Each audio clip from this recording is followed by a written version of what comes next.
Hello friends, నేను మీ Bombay వార్తకను. New బాంబేలోని ఐరులిలో ఉండే బాలాజీ టెంపుల్లో వెంకటేశ్వర స్వామి కళ్యాణం ఎలా జరిగిందో చూద్దాం రండి.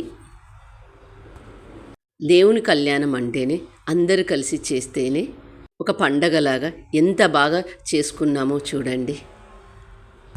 మీరు ఎప్పుడైనా బాంబేకి వచ్చినప్పుడు ఐరోలిలో ఉండే వెంకటేశ్వర స్వామి ఆలయము తప్పక దర్శించుకోండి. దేవుని కళ్యాణం కోసం వెంకటేశ్వర స్వామికి ఇష్టమైన లడ్డూలు చేశాము. ఒకరోజు లడ్డూలు, ఒకరోజు మామిడి తోరణాలు, ఒకరోజు పువ్వులు, ఒకరోజు ముగ్గులు, ఇవన్నీ అందరం కలిసి చేసినాము. ఒకరోజు హోమము, ఒకరోజు కళ్యాణం జరిగింది.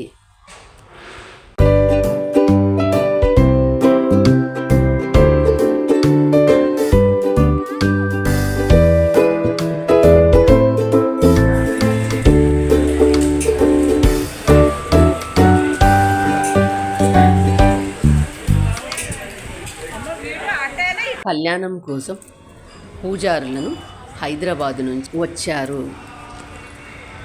వీళ్ళందరూ కలిసి దేవుని యొక్క కళ్యాణం చాలా బాగా జరిపించారు.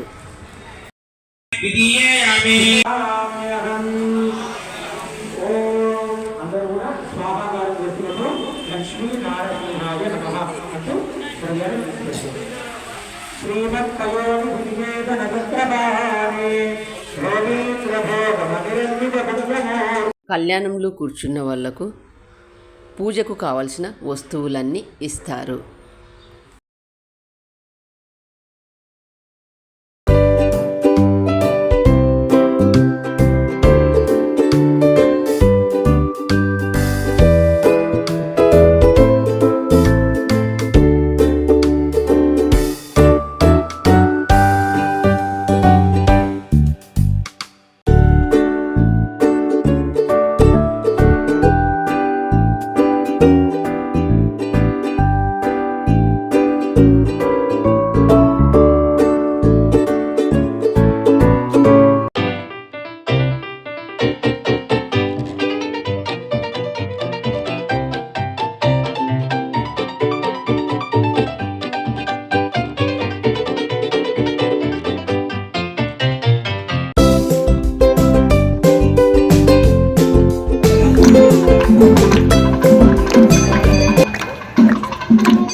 కళ్యాణం జరిగిన తర్వాత అందరికీ భోజనాలు పెట్టినారు. మరి మీ ఊర్లో వెంకటేశ్వర స్వామి కళ్యాణం ప్రతి సంవత్సరం జరుగుతుందా? మరి ఎలా జరుగుతుంది అనేది నాకు కామెంట్ రూపంలో తెలియజేయండి. నా ఛానల్ కొత్తగా చూసేవాళ్ళు సబ్స్క్రైబ్ చేసుకోండి. Thank you for watching.